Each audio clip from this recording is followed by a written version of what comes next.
Tiramisu. Most of you know tiramisu, and of course you're thinking of that coffee-soaked Savoiardi cake that's delicious and moist. Well, basically the same technique, but I'm gonna make it limoncello. And lemon is nice and perky, and of course, limoncello liqueur is so good, so let's use it. And to soak those Savoiardis, we need a syrup, some water, some limoncello. This is the limoncello liqueur that you all like, lemon juice, and sugar. So here we are. You're gonna cook this until the sugar melts into it and some of the alcohol dissipates. I'm gonna put the pot with the syrup on the back burner until the syrup dissolves. And this is a pot of water almost to the boiling point where we're gonna make the zabaglione on top of it. Zabaglione is sugar, limoncello, egg yolk,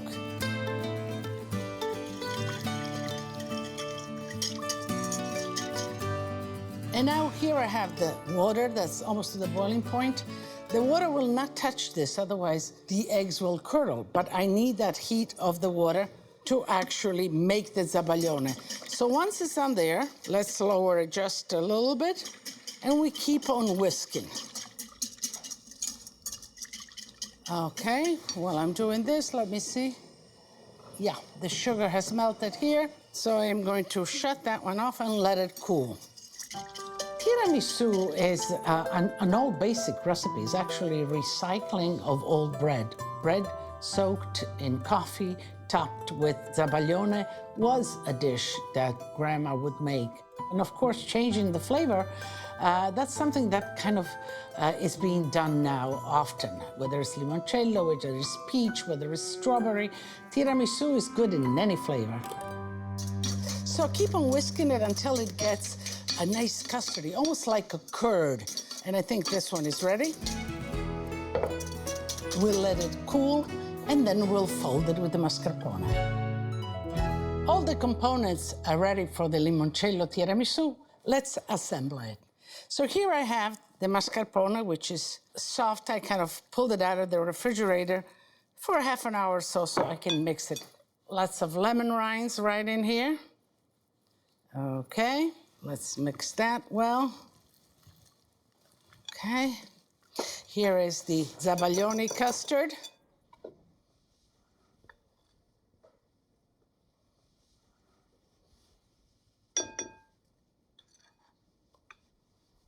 Okay, let's mix that in there. As you can see, it's getting tastier and more complex. Let's get this really mixed well, because now we're gonna add egg whites, which we have separated and whipped.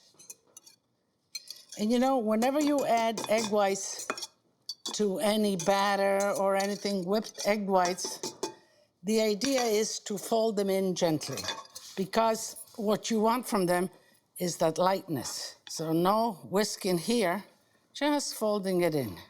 And if you happen to see a little kind of egg white in between, that's perfectly fine. Do not overmix it. Once it's in the layer format, it will kind of just disappear. So this is the syrup that has chilled, where I'm gonna soak the Savoiardi. And these are the Savoiardi. And you know, almost one by one. If you let them soak in there too much, they will fall apart on you, so be quick at it. Because then they get the moisture from the filling as well. So here we are. Put them snug. And then, of course, you can break them as you get toward the end and make them fit. And I'm going to make filling, another layer of the Savoiardi, and then top it with the filling.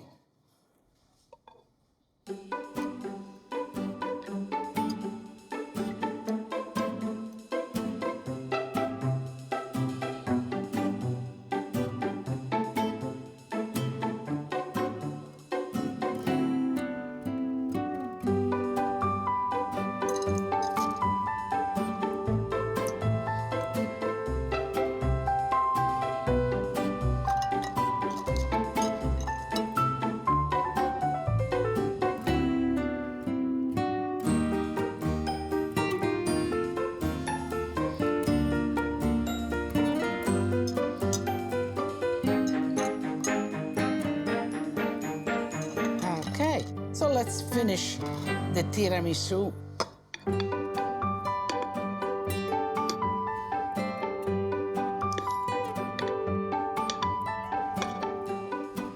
Okay.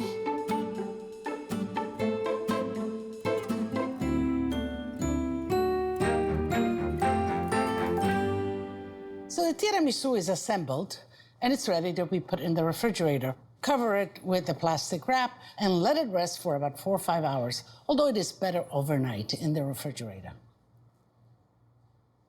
You know, there's an old Italian proverb that says, a pancia piena si consulta meglio. We can talk better on a full stomach. So I'm gonna go and make myself a nice dessert and then we'll talk. But the limoncello is already here and it's nice and settled.